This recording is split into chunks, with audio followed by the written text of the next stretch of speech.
So, good morning, dear student. Student, today we are starting a new chapter of 12th physics, chapter number second, that is electric potential and its capacitance. So, student, today we will study the portion of electric potential. So, start करते हैं electric potential. Student, electric potential को समझने से पहले आपको थोड़ा सा gravitation के बारे में मैं आपको बताता हूँ. स्टूडेंट, आपने देखा होगा कि जब हम किसी ऑब्जेक्ट को अपनी रियल पोजीशन से ऊपर की तरफ अप करना स्टार्ट करते हैं.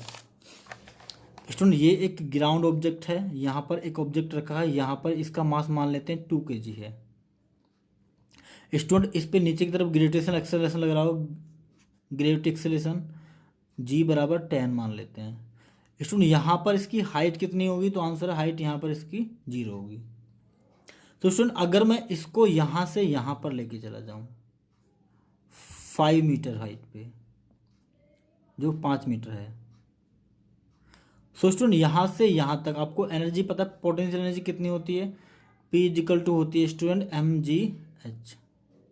स्टूडेंट, क्योंकि यहाँ पर हाइट 0 थी, क्योंकि ये ग्राउंड पे है, तो पोटेंशियल एनर्जी कितनी हो जाएगी? mg इंटू एच की वैल्यू 0.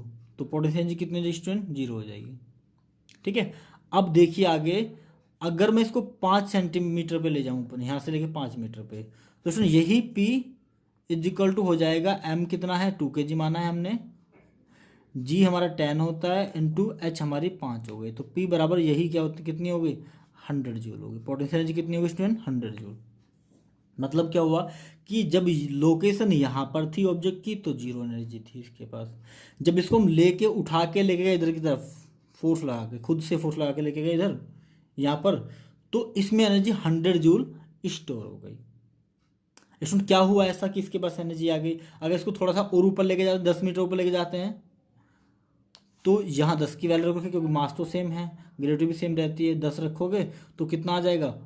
200 जूल आ जाएगा. स्टूडेंट, ऐसा आखिर क्या हो रहा है कि ऊपर जाने से इसकी एनर्जी लगातार इंक्रीज हो रही है?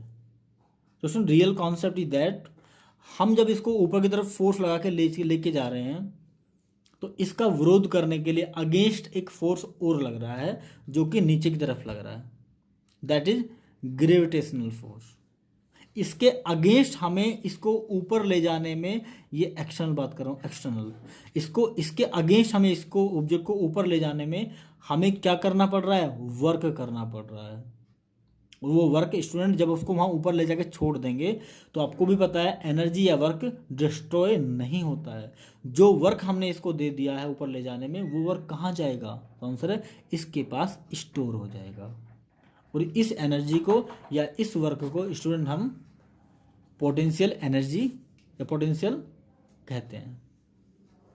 समझ आया स्टूडेंट? अब यही कॉन्सेप्ट मैं आपको चार्ज में बताने वाला हूं. जैसे आपको मैं बता दूं, ये पॉजिटिव चार्ज मान लेते हैं, तो इसका इलेक्ट्रिक फील्ड ये होगा, और इलेक्ट्रिक फोर्स की डायरेक्शन क्या होगी स्टूडेंट इसके? तो इलेक्ट्रिक फोर्स की डायरेक्शन भी यही होगी इसकी, क्योंकि पॉजिटिव चार्ज से अब इलेक्ट्रिक फोर्स की डायरेक्शन होती है. ठीक है स्टूडेंट. अब यहीं में अगर किसी प्लस क्यू चार्ज को इधर लेके चलना स्टार्ट कर दूं, तो क्या होगा? तो आंसर स्टूडेंट, ये पॉजिटिव चार्ज दूसरे को क्या करते हैं? रिपल करते हैं. ये इस पर इधर फोर्स लगा रहा होगा, और ये इधर जा रहा है. तो क्या दोनों फोर्स एक दूसरे को कैंसिल आउट करेंगे या नहीं करेंगे? सेम यही सिचुएशन हो रही है या नहीं हो रही है? इस फोर्स को, इस इलेक्ट्रोस्टैटिक फोर्स को काटने के लिए हमें एक्सटर्नल फोर्स देना पड़ रहा है इधर. जैसे इस ग्रेविटेशन फोर्स को नीचे की तरफ से काटने के लिए ऊपर की तरफ हमें फोर्स देना पड़ रहा है, और वो फोर्स वर्क कर रहा है, और वो वर्क इसमें स्टोर हो रहा है सिस्टम में. क्या आपको समझ आ रहा है? तो इस चार्ज को जब हम इधर लेके जाएंगे, तो हमें कुछ फोर्स लगाना पड़ेगा, और वो फोर्स बेसिकली इसमें एनर्जी को स्टोर कर देगा, क्योंकि हमें वर्क करना पड़ रहा है. इस चार्ज को इधर ले जाने में इस फोर्स के अगेंस्ट वर्क करना पड़ रहा है, और वो वर्क स्टोर हो जाएगा पोटेंशियल एनर्जी की फॉर्म में. And this work per unit charge is known as electric potential. Electric potential, electrostatic potential at any point is an electric field. याद रखें, वो इलेक्ट्रिक फील्ड में होना चाहिए, तभी उसके पास इलेक्ट्रिक फील्ड नहीं है तो पोटेंशियल भी नहीं होगा, क्योंकि हमें उसके अगेंस्ट ही तो फोर्स लगाना है. अब उधर से कोई पुश नहीं कर रहा, तो हमारा इधर से पुश करने को क्यों मन करेगा? उधर से पुश करने वाला इलेक्ट्रिक फील्ड भी जरूरी है। तो जब भी कोई पॉइंट जहाँ जो इलेक्ट्रिक फील्ड में हो उस पर इलेक्ट्रिक पोटेंशियल हमें चाहिए, तो वो इक्वल होता है amount of work done per unit positive charge के। क्या होता है पोटेंशियल, इलेक्ट्रिक पोटेंशियल को स्टूडेंट वी से नोट करते हैं, तो वी बराबर work done per unit charge, V बराबर work done per unit charge. ये कौन सा वर्क डन है स्टूडेंट? जो हमने उसको एंट्री करने में लगाया है, जो इस इलेक्ट्रिक फील्ड में इस चार्ज को अंदर एंटर कराने में लगाया है। ऐसे नहीं होता वो, क्योंकि उसको धकेल रहा है, कोई पुश कर रहा है, उसको ऐसे पुश कर रहा है, कोई पुश कर रहा है, हमने फोर्स लगाना स्टार्ट किया तो क्या हुआ, ये फोर्स हमसे, हमारा ये जो लगा रहा है फोर्स ज़्यादा हो गया, इसलिए वो एंट्री करने लगा। लेकिन याद रहे इसके पास एनर्जी स्टोर हो जाएगी। जैसे मैं फोर्स लगाना बंद कर दूंगा, ऐसे ये इधर से क्या करना स्टार्ट करेगा, बड़ी धड़ाम से आके गिरेगा। जैसे आपको मैंने ये एग्जांपल बताया था, अगर मैं इसको यहाँ से छोड़ दूँ तो अपनी एनर्जी के कारण क्या करेगा वो, ये फोर्स इसको नीचे की तरफ पुश कर देगा। ठीक है dear student. So electrostatic potential क्या होता है, किसी भी पॉइंट पे charge per unit, sorry work per unit charge होता है, वर्क पर यूनिट चार्ज। ठीक है स्टूडेंट। इसकी दूसरी डिफरेंस आप देख सकते हैं, bringing the unit charge from infinity that point against the electrostatic force. Student याद रहे हमें वर्क इलेक्ट्रोस्टैटिक फोर्स के अगेंस्ट ही करना है। So bringing the unit charge from infinity that point against the electrostatic force. Student किसी unit charge हम इसलिए लेते हैं क्योंकि चार्ज छोटे से छोटा हो सके। तो जितने भी छोटे से छोटा चार्ज हो सकता है उसको हम इन्फिनिटी से लेके आते हैं किसी भी पॉइंट पे, इन्फिनिटी से चार्ज को उठा के लेके आते हैं किसी पॉइंट पर, तो वहाँ से यहाँ तक लाने में जो हमें वर्क डन करना पड़ेगा उसको हम बोलेंगे इलेक्ट्रिक पोटेंशियल। तो you can see here V is equal to work done upon charge. Student electric potential को V से डिनोट करते हैं, क्या फॉर्मूला हुआ, work done upon charge, W upon Q। ठीक है, अगर यहाँ से हम वर्क डन की वैल्यू फाइंड करना चाहें तो work done is equal to हो जाएगा W इज इक्वल टू हो जाएगा स्टूडेंट VQ।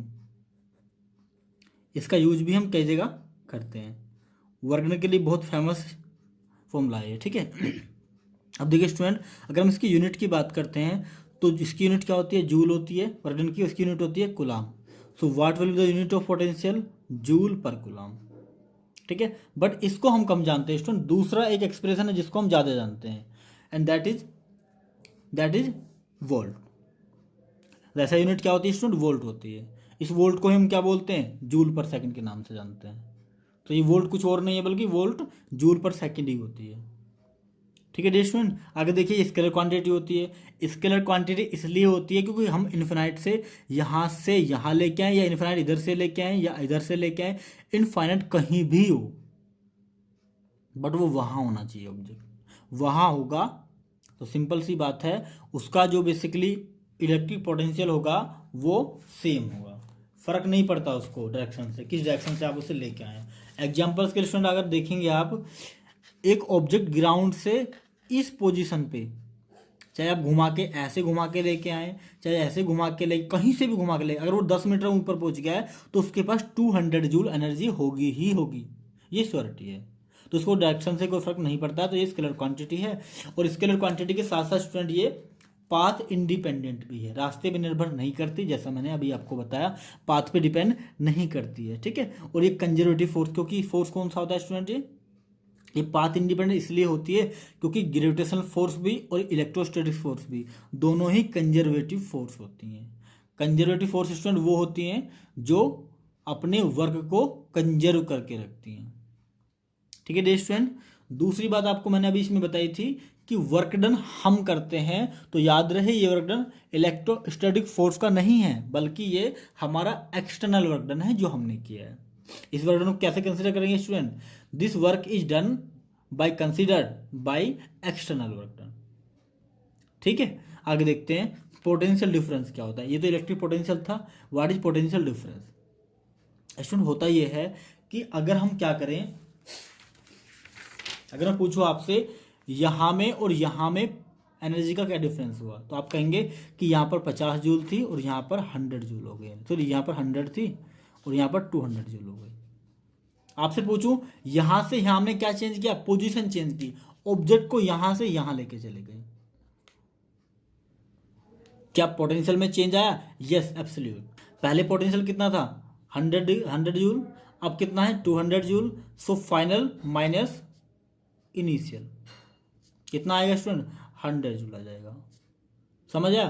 तो हम क्या करते हैं, पोटेंशियल डिफरेंस निकालने के लिए क्या करते हैं, फाइनल हमें मान लेते हैं ए पॉइंट से बी पॉइंट पर क्यू नोट चार्ज जो कि टेस्ट चार्ज है उसको ले जाना है।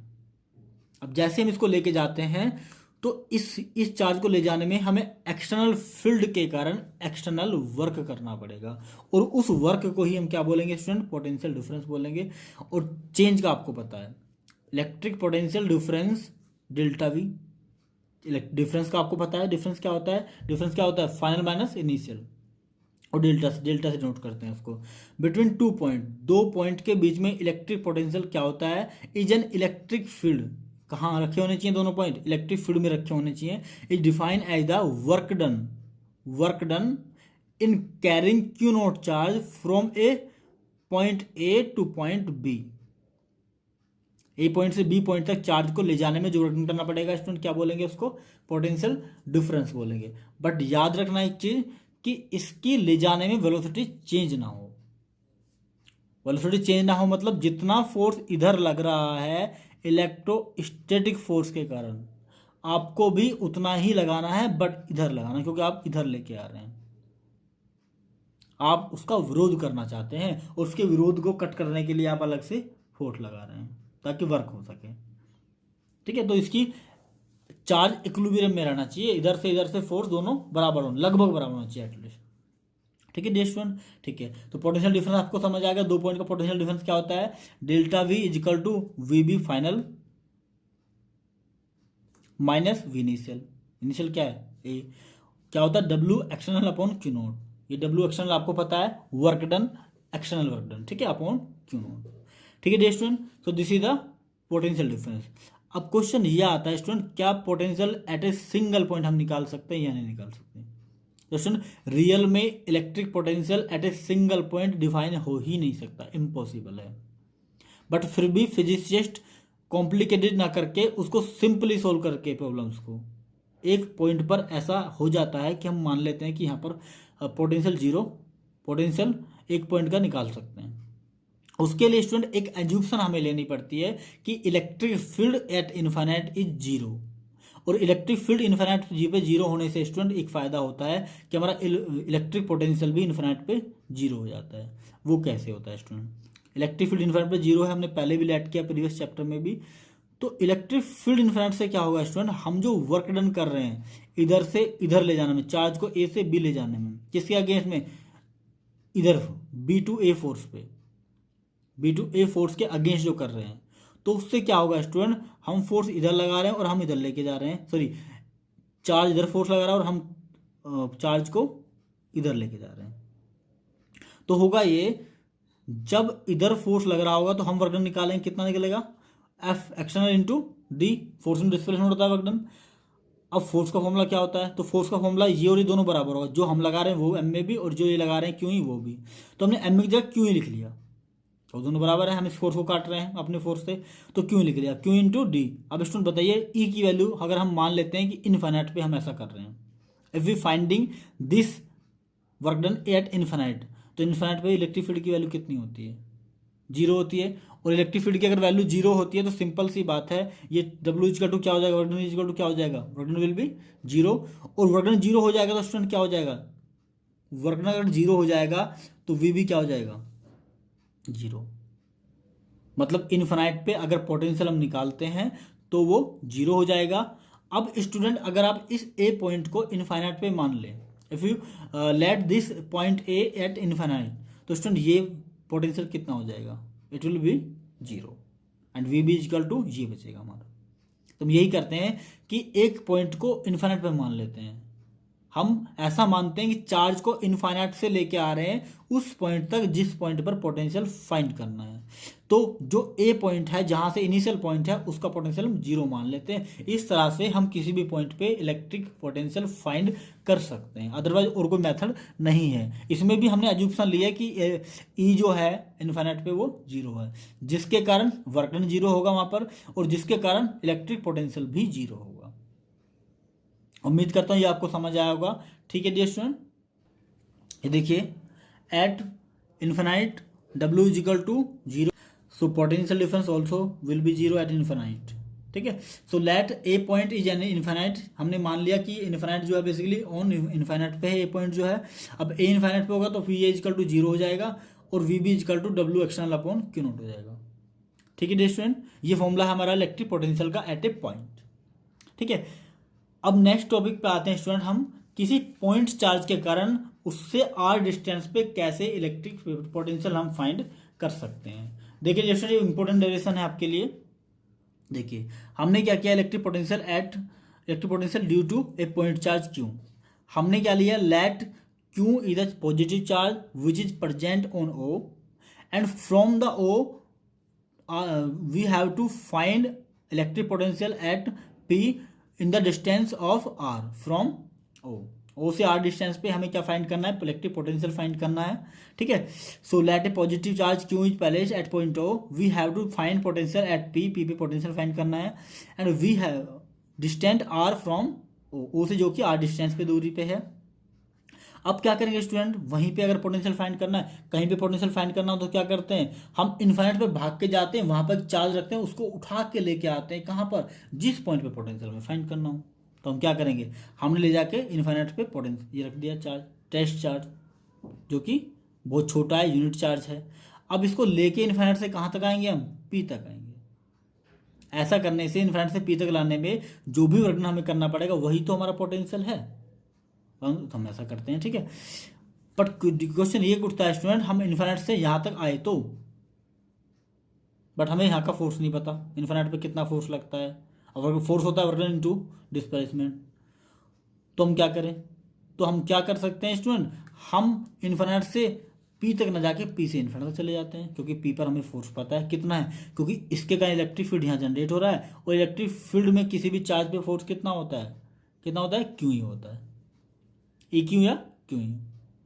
तो यहाँ से हम इन्फिनिट की तरफ चलते हैं, पर उसके लिए एक प्रॉब्लम है कि हमें चार्ज को इन्फिनिट से लेके आना है, तो ये उल्टा हो जाएगा अगर इधर से उधर लेके जाते हैं। तो उस प्रॉब्लम का सॉल्यूशन करने के लिए हम क्या करते हैं स्टूडेंट, हम ये मानते हैं कि इन्फिनिट से जब पी जा रहे थे तो हमने मान लिया कि वर्क डन W था, क्योंकि तब उस टाइम पे हमारा इलेक्ट्रिक फोर्स इधर काम कर रहा था और हमारा फोर्स जो हम लगा रहे थे वो इधर काम कर रहा था। लेकिन अभी क्या हुआ, तो ये वर्क डन हमारा पॉजिटिव होता, पर अभी क्या हुआ, हमने फोर्स को क्या किया, इलेक्ट्रिक पोटेंशियल इधर लग रहा था, इधर इलेक्ट्रिक जो फोर्स है, इलेक्ट्रिक फोर्स जो है वो इधर लग रहा है, जबकि अगर ये इधर लग रहा है और हम भी इसको उधर लेके जा रहे हैं तो जो बहुत तेजी से चला जाएगा, एक्सेलरेशन हो गए। नहीं करने देना है ऐसा, इस फोर्स से इस चार्ज को यहाँ से इधर अपनी मर्जी से नहीं जाने देना है, हमें उठा के लेके चलना है धीरे धीरे धीरे धीरे करके। उसके लिए हमें इसकी फोर्स को पीछे से ना धकेल दे, इसके अगेंस्ट में एक फोर्स लगानी पड़ती है कि भैया तू इधर ले खींच के ले जा रहा है, इसको नहीं लेके जाएगा, हम रोक के पकड़ रहे हैं। देखिए स्टूडेंट, ये ऐसे इलेक्ट्रिक फोर्स ऐसे लेके जा रहा है, हम इसको पकड़ पकड़ के चल रहे हैं, पकड़ पकड़ के चल रहे हैं कि अब चल, बहुत तेजी से ना चल, अब चल। ये फोर्स कौन सा है, ये हमारा एक्सटर्नल फोर्स है जो कि इसको इधर खींच रहा है। ये कौन सा फोर्स है, ये इलेक्ट्रोस्टैटिक फोर्स है, इसको नहीं चलने देना है, इसके साथ साथ चलने देना है। ठीक है, तो होगा क्या, अब हम फोर्स इधर लगा रहे हैं और इधर फोर्स लगाने से हमारा वर्क डन पहले से जस्ट अपोजिट हो जाता। पहले इलेक्ट्रिक जो फोर्स है वो इधर लग रहा था, अवे करके हम इधर लगा रहे थे। अब स्टूडेंट क्या हुआ, अब दोनों फोर्स एक तरफ लग रहे थे, हमने क्या किया, अब इलेक्ट्रिक फोर्स तो इधर ही लगेगा, अब हमने क्या किया, हम भी इसको इधर ही लेके जा रहे हैं, तो हमने इधर फोर्स लगाना स्टार्ट कर दिया, इसके जस्ट अपोजिट। उससे क्या हुआ स्टूडेंट, उससे हमारा जो वर्क डन है वो जस्ट अपोजिट हो गया। हम पी से इन्फिनिट पे जो वर्क डन कर रहे थे वो इन्फिनिट से वर्क पी पे करने के लिए हमें जस्ट अपोजिट होना पड़ेगा, क्योंकि डायरेक्शन दोनों की अपोजिट हो जाती है। पहले फोर्स अवे कर रहा था, हम इधर जा रहे थे, अब हम भी चार्ज को उधर लेके जा रहे हैं, फोर्स भी उधर कर रहा है। अभी जो इलेक्ट्रिक फोर्स है तो हमें नहीं करने देना है, तो उसके अगेंस्ट फोर्स लगाना है। ठीक है स्टूडेंट, देखिए अब क्या करते हैं student, we know that force is conservative, so we move infinity to, या तो हमें पता है फोर्स कंजर्वेटिव तो हम पी से मूव करें इन्फिनिटी की तरफ, पी टू इन्फिनिटी या इन्फिनिटी टू पी, दोनों का मतलब सेम है, but direction will different only, सिर्फ डायरेक्शन चेंज होगी। अब डायरेक्शन चेंज से जैसा मैंने आपको बताया कि यहाँ से यहाँ तक प्लस लेते हैं, इन्फिनिटी टू पी अगर प्लस लेते हैं तो पी टू इन्फिनिटी माइनस लेना पड़ेगा, जस्ट अपोजिट हो जाएगा दोनों तरफ। तो charge have to move by external agent so that speed will remains constant, क्योंकि चार्ज हमारे द्वारा मूव कराया जा रहा है तो स्पीड कांस्टेंट रहनी चाहिए, क्योंकि अगर चार्ज को फोर्स लगाकर रोकेंगे नहीं तो वो भाग जाएगा बहुत तेजी से, इसके फोर्स से, एक्सेलरेटरी फोर्स से।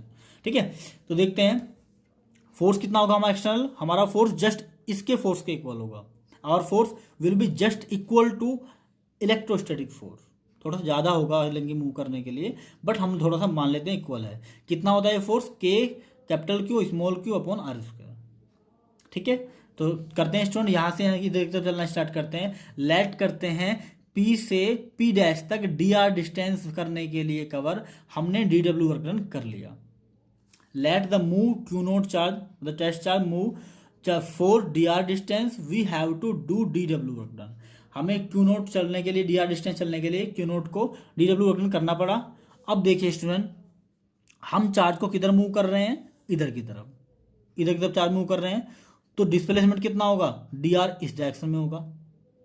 एंड स्टूडेंट फोर्स किधर लगा रहे हैं, बताइए फोर्स किधर लगा रहे हैं, इलेक्ट्रोस्टैटिक फोर्स इधर लग रहा है, इसको भगाने के लिए, हम इसको रोकने के लिए फोर्स इधर लगा रहे हैं, और डिस्प्लेसमेंट भी इधर है। तो इनके बीच का एंगल कितना है, हमारा एक्सटर्नल फोर्स और डिस्प्लेसमेंट के बीच का एंगल कितना है, देखो 180 डिग्री। और हमें पता भी है force into displacement cross product नहीं होता, डॉट प्रोडक्ट होता है, और डॉट प्रोडक्ट जब दो वेक्टर का होता है तो उसमें मैग्नीट्यूड में कोस थीटा भी आता है। अब जैसे ही कोस थीटा इंक्लूड हुआ तो हमने कोस 180 रख दिया, और कोस 180 की वैल्यू होती है स्टूडेंट -1। आपने जैसी वैल्यू -1 रखी तो ये क्या होगी, माइनस की होगी, रख दिया माइनस का। अब हमने क्या किया, दोनों तरफ इंटीग्रेट कर दिया, ये तो 0 से स्टार्ट होगा वर्क डन और डब्ल्यू रुक जाएगा मैक्सिमम। लेकिन ये जो होगा स्टूडेंट, इसका अगर इंटीग्रेशन करें तो इसका इंटीग्रेशन पी से यहाँ से स्टार्ट करेंगे मूव करना और इन्फिनिट तक लेके जाएंगे, ये लेके चलेंगे पी से इन्फिनिट तक।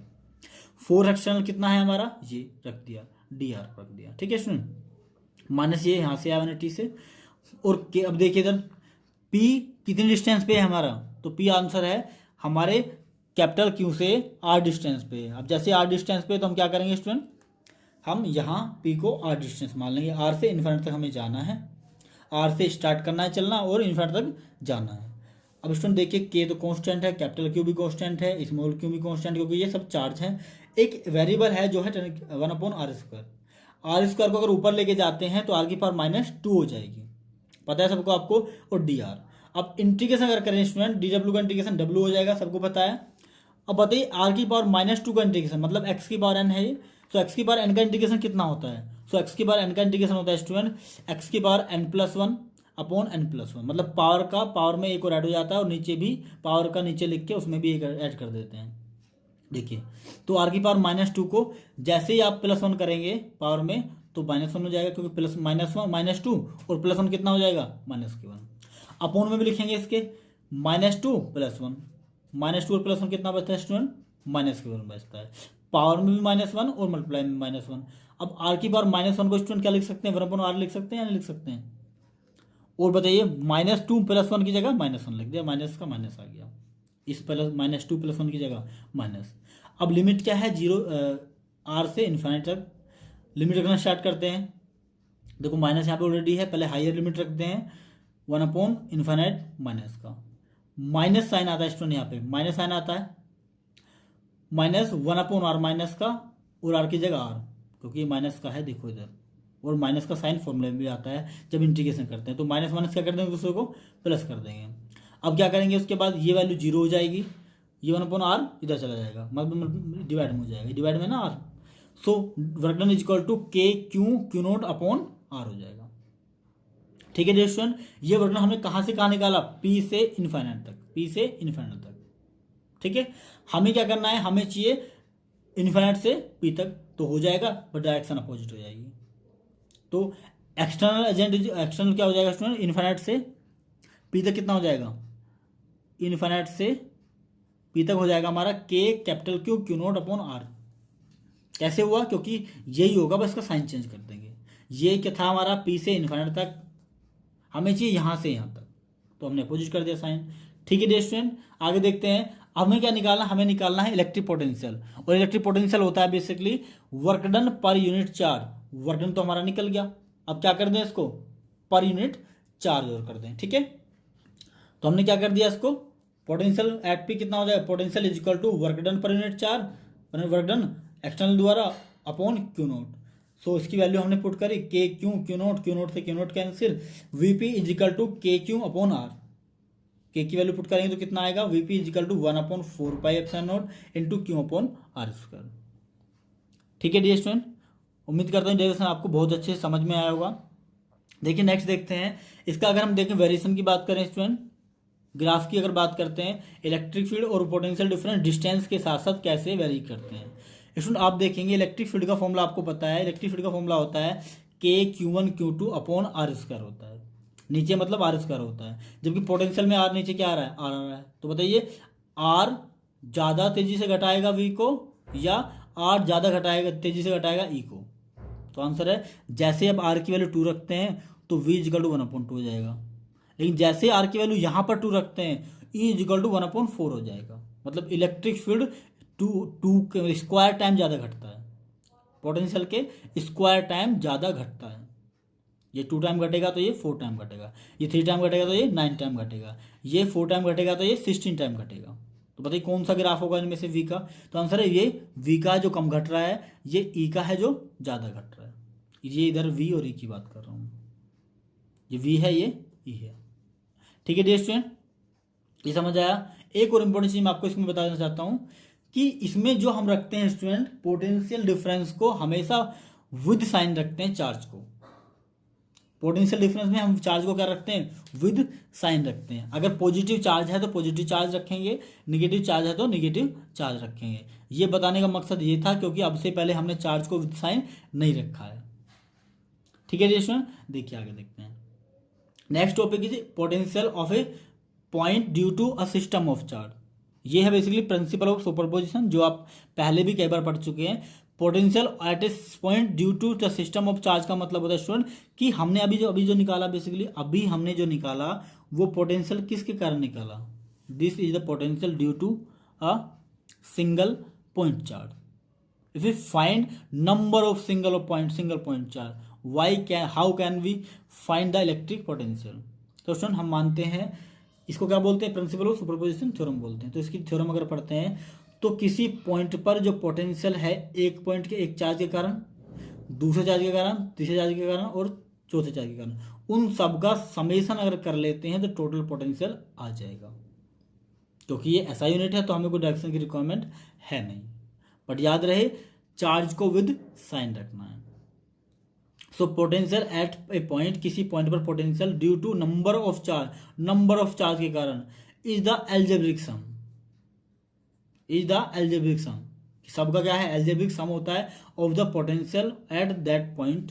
किसी भी पॉइंट पे इलेक्ट्रिक पोटेंशियल के जो बेसिकली फॉर्मूले हैं या इलेक्ट्रिक पोटेंशियल हैं उन सबको ऐड कर देंगे तो टोटल पोटेंशियल आ जाएगा। जैसे स्टूडेंट देखिए इन सबको भूल जाते हैं कुछ समय के लिए, ये एक पॉइंट चार्ज है और इस पी पे हमें पोटेंशियल निकालना है मान लो, तो एक चार्ज के कारण पोटेंशियल कितना होता है 1/4πε0 क्यू अपॉन आर। क्यू कितना है Q1, आर कितना है R1, ये हो गया इसके कारण यहाँ पर। अब दूसरा निकाल लेंगे क्योंकि चार्ज पॉजिटिव था तो चार्ज हमने पॉजिटिव रखा। अब Q2 निकालेंगे तो Q2 के कारण कितना हो जाएगा student 1/4πε into Q2 upon R2। अब मुझे बताइए स्टूडेंट ये भी पॉजिटिव है तो ये भी हमने पॉजिटिव रख लिया, दोनों का समेशन कर दिया। तीसरा अगर निकालते हैं -Q के कारण तो फॉर्मूला सेम होगा, ये भी पॉइंट चार्ज है, 1/4πε0 into Q3/R3। But student charge जो होगा यहाँ पे माइनस का होगा और ये माइनस का चार्ज यहाँ पे साइन माइनस का कर देगा। ठीक है, अगर हम फोर्थ की बात करते हैं, ये भी माइनस चार्ज है तो सेम वही होगा पॉइंट चार्ज का फॉर्मूला 1/4πε0 Q4/R4, क्योंकि ये माइनस का चार्ज है सो इसलिए इसको माइनस कर देगा। ठीक है डियर स्टूडेंट, तो ये था आज का टॉपिक। एक न्यूमेरिकल देख लेते हैं जाते थे, एग्जांपल्स आपकी एनसीईआरटी में दिया हुआ है स्टूडेंट। ये प्रिंसिपल ऑफ सुपरपोजिशन थी और इससे क्वेश्चन बोर्ड एग्जाम में बहुत बार पूछे जाते हैं। आपके एनसीईआरटी में भी इसके कई सारे क्वेश्चन हैं। ठीक है डियर स्टूडेंट, देखिए एग्जाम्पल देख लेते हैं। इसका एक एग्जाम्पल एनसीईआरटी में आपको दिया हुआ है, calculate the potential at a point P. हमें किसी पी पॉइंट पर पोटेंशियल फाइंड करना है due to a charge of 4 × 10⁻⁻7, जो किसी चार्ज से लोकेटेड है 9 सेंटीमीटर हुए। किसी चार्ज जिसका पोटेंशियल जिसका मैग्नीट्यूड इतना है और 9 सेंटीमीटर दूर है उससे, उस पे हमें इलेक्ट्रिक पोटेंशियल फाइंड करिए। तो सिंपल सी बात है स्टूडेंट, किसी पॉइंट चार्ज से किसी डिस्टेंस पे हमें चार्ज वो फाइंड करना है अगर इलेक्ट्रिक पोटेंशियल, तो हमें फॉर्मूला पता है, ये रहा। हमें पता है ये किसकी वैल्यू है, आर की वैल्यू है, 9 सेंटीमीटर दूर रखा है, ये चार्ज की वैल्यू है, गिवन डेटा है ये। So potential is equal to 1/4πε0 into Q/R। 1/4πε0 की वैल्यू कितनी होती है, 9 × 10⁻9। क्यू की वैल्यू कितनी दे रखी है, 4 × 10⁻7 अपॉन आर की वैल्यू कितनी दे रखी है स्टूडेंट, 9। अब 9 क्योंकि ये सेंटीमीटर में है तो इसको मीटर में कन्वर्ट करने के लिए 10⁻2 से मल्टीप्लाई जाइए कहेंगे 100 से डिवाइड कर देंगे। अब जैसे 9 से 9 कटेगा, 10 ऊपर 2 ऊपर जाएगी तो प्लस की हो जाएगी। -7 + 2 कितने बचे, -5। -5 के 10⁻9 को काटेंगे तो कितना बचेगा, 10⁻4 बचेगा। 4 × 10⁻4 का मतलब 40,000 वोल्ट होता है। ठीक है, इसका सेकंड पार्ट है student, obtain work done in bringing a charge of 2 × 10⁻9 coulomb. अभी आप वर्क डन बताइए, अगर किसी 2 × 10⁻9 कूलम के चार्ज को इस पोटेंशियल में लेके आते हैं तो क्या करेंगे। सिंपल, जो आपको ने स्टार्टिंग में बताया था कि वर्क डन का फॉर्मूला जो है बेसिकली पोटेंशियल की फॉर्म है स्टूडेंट, ये बहुत फेमस है। तो W = VQ। W हमें फाइंड करना है, V हमें फाइंड कर लिया है 40,000 और Q कितना है स्टूडेंट, Q है हमारा जो अभी दे रखा है वो 2 × 10⁻9 कूलम। ठीक है, इसको सोल्व कर सकते हैं आसानी से। ठीक है, तो देख सकते हैं वर्क डन = VQ। V की वैल्यू 4 × 10⁻4 या 40,000 वोल्ट इंटू चार्ज की वैल्यू 2 × 10⁻9। इसको सोल्व करेंगे तो ये 10⁻5 बचेगी माइनस के, 4 × 2 = 8 हो जाएगा। ठीक है डियर स्टूडेंट, समझ आए। उसमें एक और चीज़ पूछी गई है, क्या ये वर्क डन पाथ डिपेंडेंट है या नहीं है। तो मैं पहले भी बता चुका हूँ ये वर्क डन पाथ डिपेंडेंट नहीं है बिल्कुल भी। ठीक है, क्वेश्चन एक एग्जाम्पल और दिया हुआ है स्टूडेंट, जो मल्टीपल चार्ज के लिए है, बेसिकली ये सुपरपोजिशन थ्योरम पे आधारित है। ये एग्जांपल आप खुद से सोल्व करके देखेंगे। ठीक है, नेक्स्ट चलते हैं स्टूडेंट, हम पढ़ते हैं charge distribution at a ring के कारण। किसी रिंग के कारण चार्ज डिस्ट्रीब्यूशन हम स्टडी करते हैं स्टूडेंट। इस रिंग पे लेट करते हैं, टोटल चार्ज क्यों है, इसकी रेडियस के कैपिटल R है, हमें इसके सेंटर से x डिस्टेंस जहाँ की P पर इलेक्ट्रिक पोटेंशियल फाइंड करना है। अब देखिए स्टूडेंट, ये x है, ये R है। अगर हम यहाँ जो चार्ज रखा हुआ है इस पे, इस चार्ज के कारण यहाँ पोटेंशियल फाइंड करना चाहे तो डिस्टेंस कितनी होगी, पाइथागोरस हम लगा सकते हैं, x² + R² का √। पाइथागोरस हम लगा सकते हैं नहीं, ठीक है, तो ये हो जाएगी डिस्टेंस। अब इसके कारण जैसे ही यहाँ पर इलेक्ट्रिक पोटेंशियल निकालेंगे तो फॉर्मूला हमें पता है, क्या होता है फॉर्मूला, E = V देखो चार्ज छोटा सा लिया है तो पोटेंशियल भी छोटा सा होगा, तो dV = K dQ, चार्ज छोटा सा लिया अपॉन R। क्या कर देंगे, दोनों तरफ इंटीग्रेट कर देंगे, ये 0 से V तक और ये 0 से Q तक, छोटा छोटा सा चार्ज ले लेके, छोटे छोटे चार्ज से लेके सबको ऐड कर देंगे। स्टूडेंट इसमें देखेंगे आप K कांस्टेंट है, R भी कांस्टेंट रेडियस है इसकी, और जिस पॉइंट पे हम फाइंड कर रहे हैं वो भी कांस्टेंट है। तो R² और x² भी क्या, दोनों कांस्टेंट है। इसको हमने बाहर ले लिया, इसको हमने क्या ले लिया, बाहर ले लिया।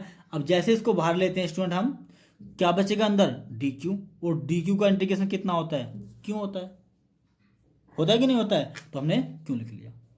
ये देख सकते हैं 1 dQ का इंटीग्रेशन क्यों होता है, और लिमिटेशन 0 से क्यों, 0 से क्यों, Q - 0 मतलब क्यों रख दिया। तो V = कितना होगा स्टूडेंट, K की वैल्यू पुट करी 1/4πε0 इंटू Q/√में R² + x²। So this is the electric potential at distance x from the centre of a ring. अगर मैं स्टूडेंट बात करता हूँ सेंटर पे ही फाइंड करिए, x डिस्टेंस पे मत जाइए। तो x की वैल्यू जैसे ही आप 0 पुट करते हैं, क्योंकि x डिस्टेंस पे ना फाइंड करके हम यहीं पर फाइंड करना चाहते हैं, तो x की वैल्यू 0 पुट कर देंगे। अब जैसे x की वैल्यू 0 पुट करेंगे तो ये हो जाएगा under root X square, under root square से अंडर रूट खत्म, क्यू अपॉन आर बचेगा। V C is equal to K Q upon R. V C क्या है? सेंटर पे potential difference, potential difference and at centre. उम्मीद करता हूँ student आपको बहुत अच्छे से समझ में आया होगा। अगर अभी भी आपको कोई डाउट है तो आप कमेंट बॉक्स में जाके मुझसे पूछ सकते हैं। So thank you.